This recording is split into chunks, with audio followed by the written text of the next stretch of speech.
Hello, my name is Jason and welcome to Best Binocular Reviews.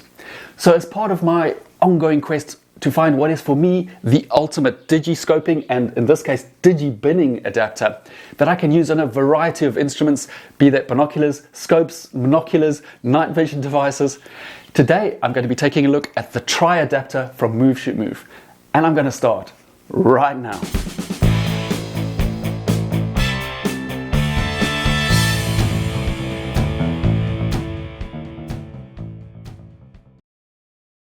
So for me, the ultimate goal is to have a setup that enables me to produce high quality digiscoping and digibinning footage captured through all the optics that I test and review.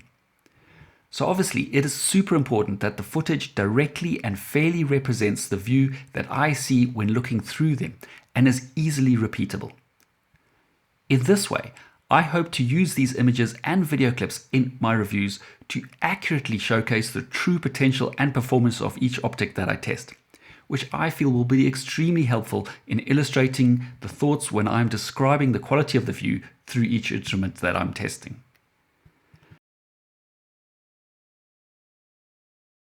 In its most basic form, all you need to do when taking photos through binoculars, known as digibinning, monoculars or scopes, called digiscoping, is to hold up and align your camera to one of the eyepieces, focus on your subject and click away. In terms of digiscoping, this is as simple as it gets, and at times it can produce surprisingly good results. But this freestyle method does not always work well. It is not easily repeatable and is especially difficult if you have a moving subject and or a pair of binoculars or any other optic that is not ideally suited for digibinning. So for example, if it has a small exopupil or a very high magnification. So a very important part of my setup is the adapter that connects my camera and or phone to the optic under review. So what I'm looking for is a high performance and very user-friendly digibinning and digiscoping adapter that easily and seamlessly connects my camera to a wide variety and size of binoculars, spotting scopes, and even night vision devices, and then be able to easily make minor adjustments and get the best possible image. You name it, this adapter needs to do everything. I found attaching the Move Shoot Move Tridapter to the binoculars, monocular, or scope that I was testing it with to be super simple. First, you simply fold or twist down the eye cap on the eyepiece you want to mount the adapter onto. Then open the main clamp on the Tridapter so that it is wide enough to go over the eye cup on your optics. Then you slide it over the eyepiece and if possible, try to make sure that you go over at least some of the eye cup so that it will fix onto the main barrel of the binocular or scope and not just onto the eye cup itself, as this will make sure once you have tightened it that the connection is more sturdy and you will have less chance of bending or breaking the eye cup. This is especially important if your binocular has plastic eye cups. Then you simply tighten the knob on the top of the Tridapter to secure it to your optics. Once again, ensure that it has a nice tight fit, but be sure not to over tighten it, as this could damage the eye cup or indeed the eyepiece of your binocular.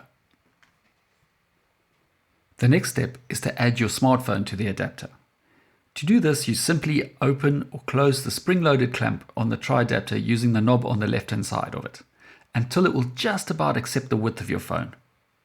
Then you slide your phone into the clamp, ensuring that the camera lens of your phone aligns roughly with the eyepiece. At this stage, you only need to be approximate. Tighten the phone clamp securely. Once again, it should be tight enough so that the phone is held securely in place, but not so tight as to damage it.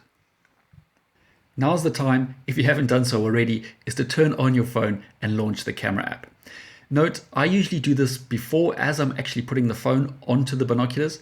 It's just because it makes lining up your camera with the eyepiece just that little bit easier.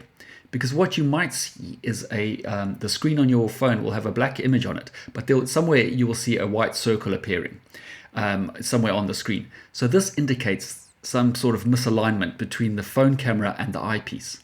So once your phone is securely in place on the adapter, then you need to adjust one of three knobs to make the micro adjustments in order to get that circle right in the center of your screen and as large as possible.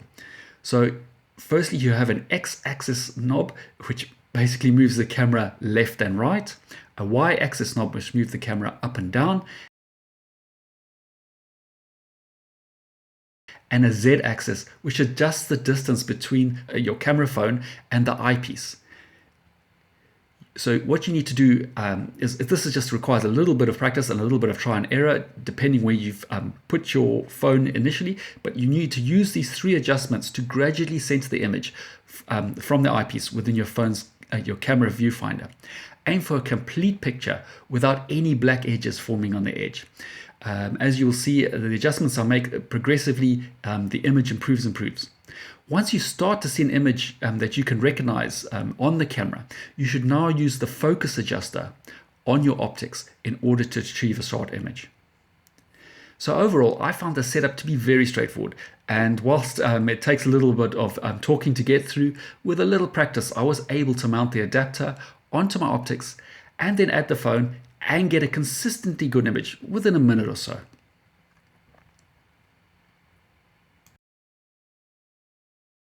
So now I'm going to show some of the footage that I've thus far been able to capture using the Tridapter from Move.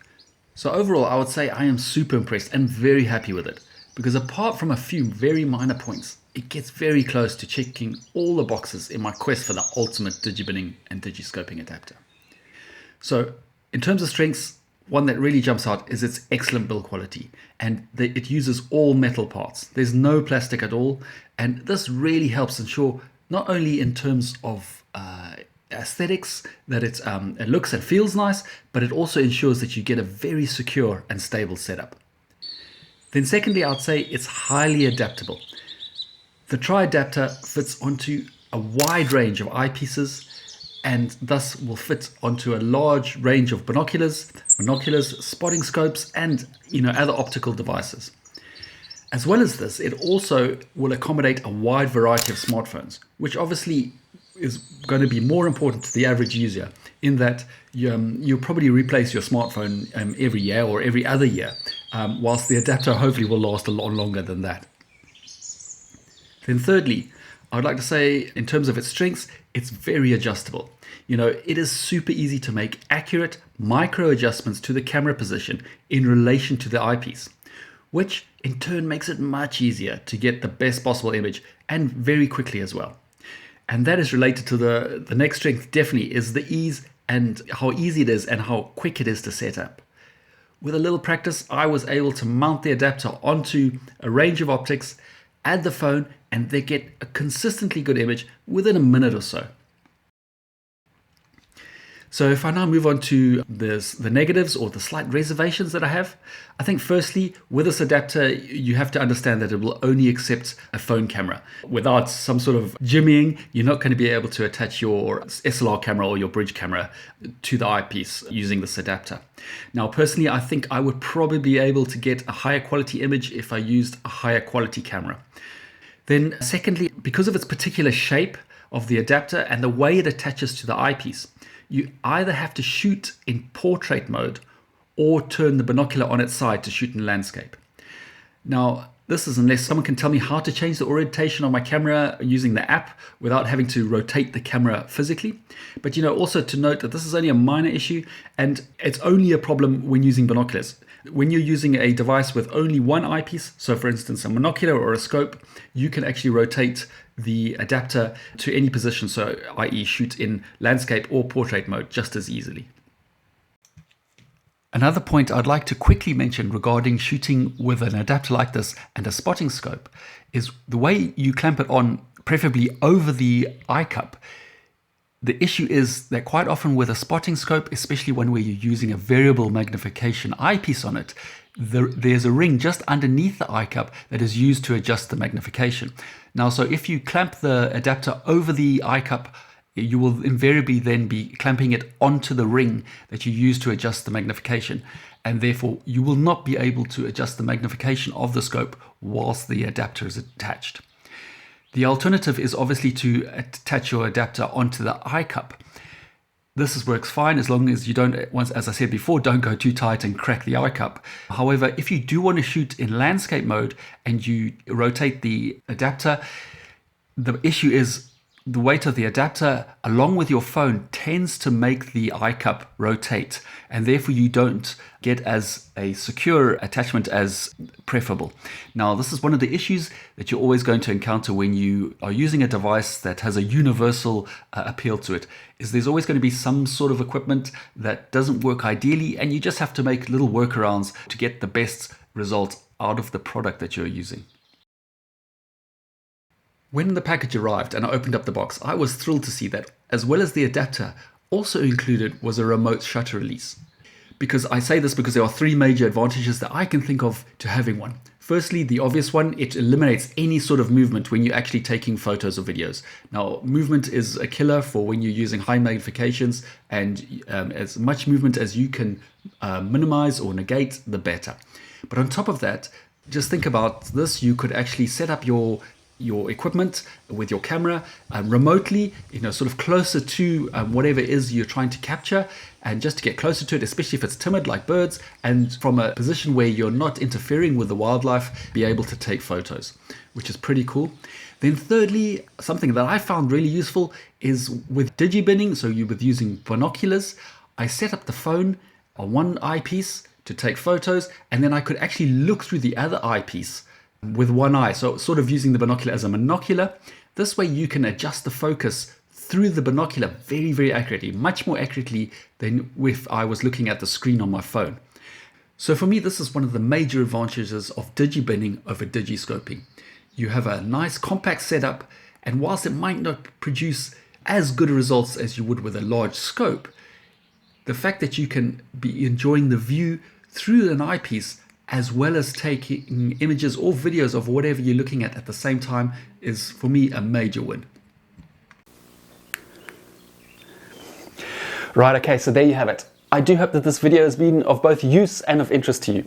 If it has, please do remember to do all that good YouTube stuff, like, thumbs up, and as always, please, if you have any thoughts, comments, suggestions, or whatever, feel free to use that section down below, and I'll do my very best to get back to you. So I'm going to leave it there for now, and I'm going to say once again, thank you very much for watching, and I'll see you again soon. Cheers for now.